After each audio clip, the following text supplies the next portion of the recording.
Alright, welcome back, friends. This is our solar pump and the bearings have worn out, so we're going to replace it today. We've done this once before, but it was 2 years ago, so hopefully we can make a better version for you. So these are the bearings that are worn out.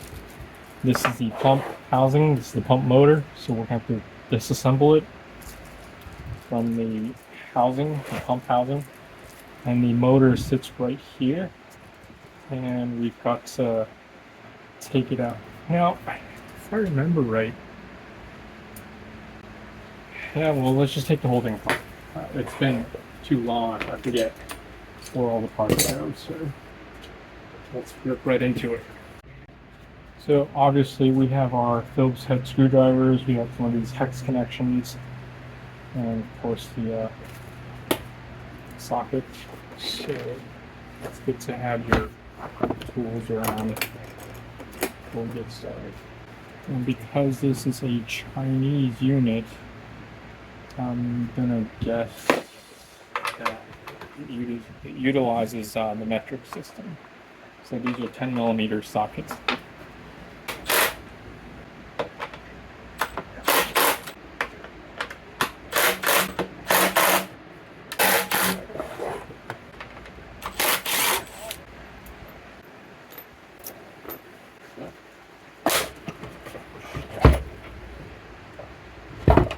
And mental note to self, careful when removing this.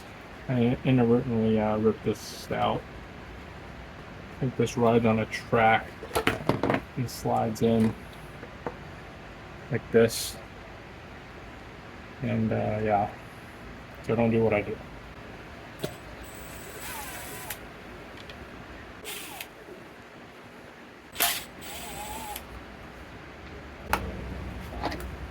If I remember right, I believe this bolt is actually counter threaded.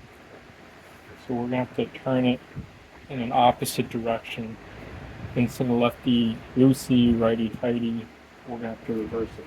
14. A little loose, but should work.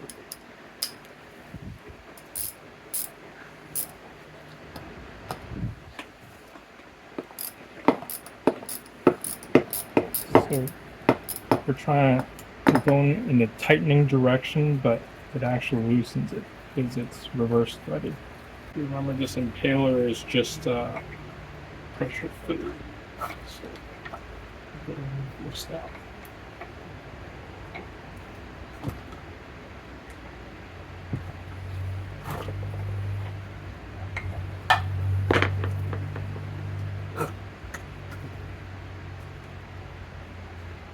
This is a 4mm or number 4, whatever that is. So the US equivalent is 5/32.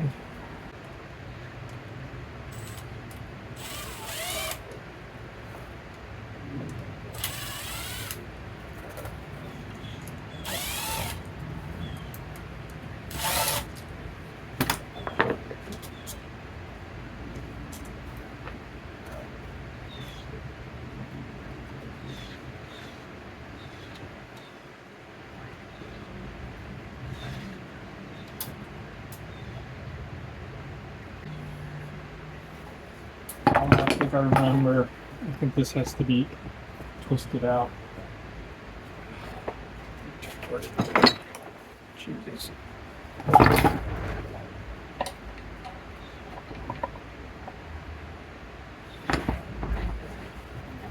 There we go. Twisting out, alright, I remember that.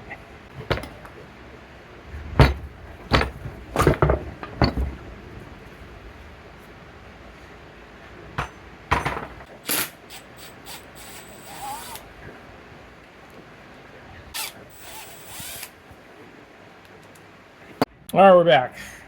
So I had to watch my own video a couple of years ago to figure out how to take this apart.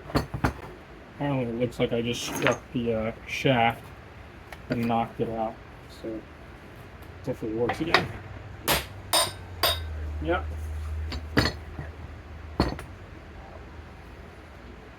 and giant waste of time earlier.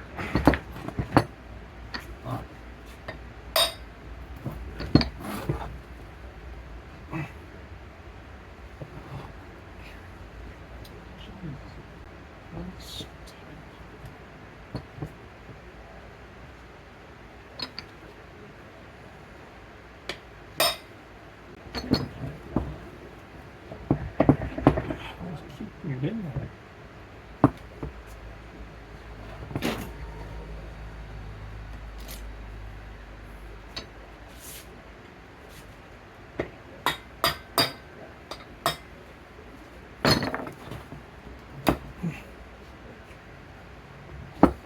Because it's a permanent magnet setup, the magnetic field is so strong I can pull it out. Yeah. There's the retainer washer. I did not lose that. Alright, so this is the bearing. It's the back bearing. It's the front bearing. You can see how it's got a little bit of a rust because it's a saltwater pool, so some of the moisture might have gotten in. So that's what we're fixing today. So this is actually the magnetic part. That's quite strong.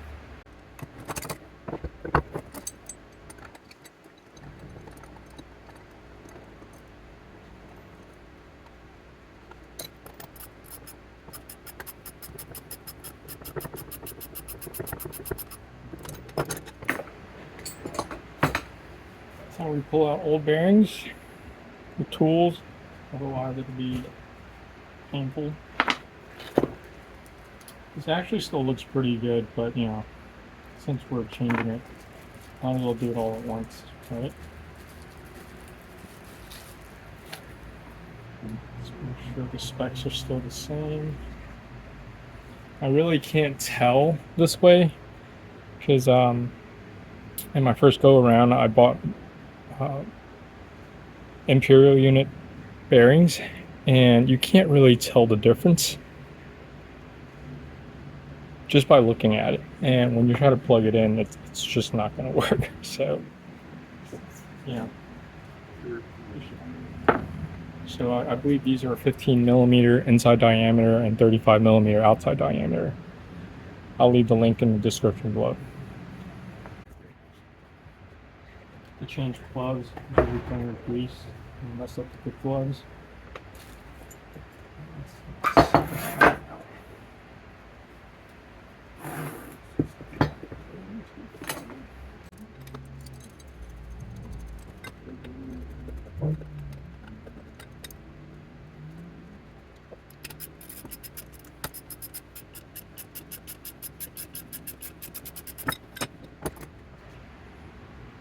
Infiltration right there.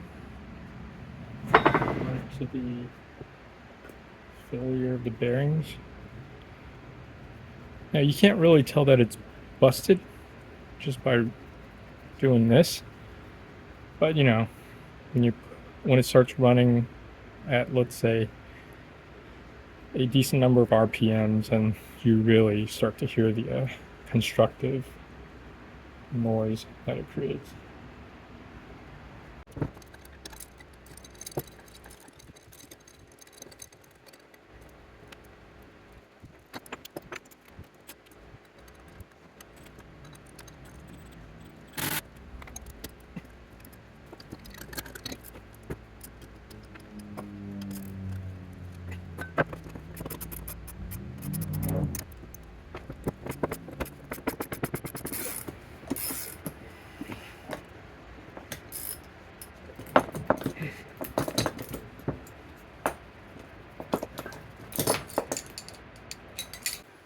What we're going to do is we're going to take some emery cloth and do very, very light sanding just to get some of the rust off.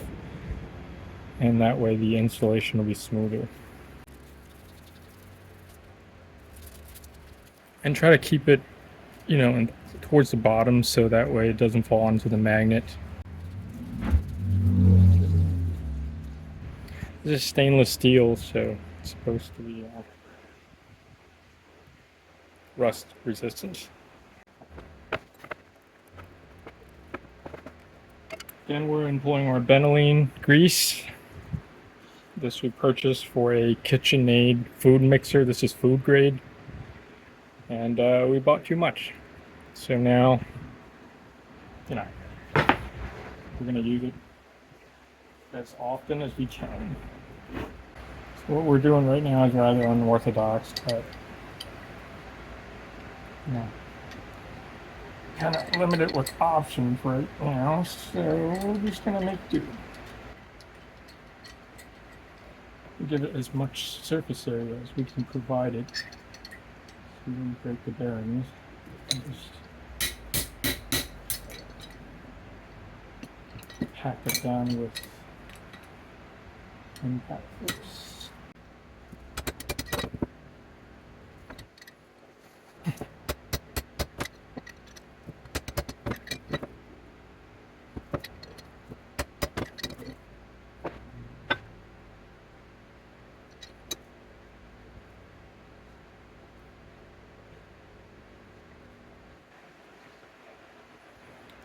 And we're being very generous with our lubrication.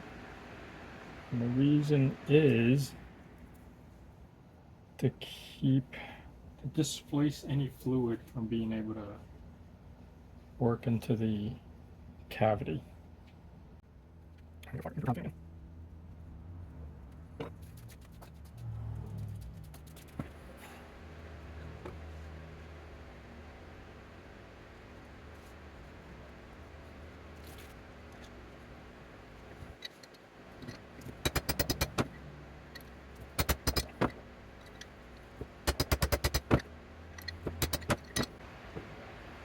So there.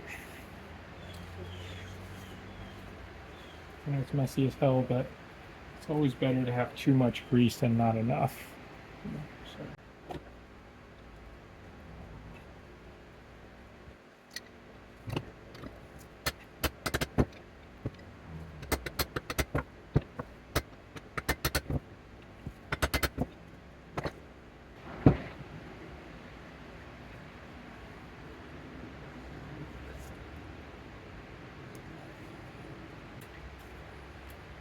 So receiving end of the axle, just put some grease under there.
All right, fixed.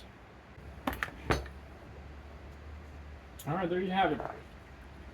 That's the whole process. So it's not fun, but it saves $300 and forevermore as you continue using solar to clean your pool. All right, hope this helps you. Good luck.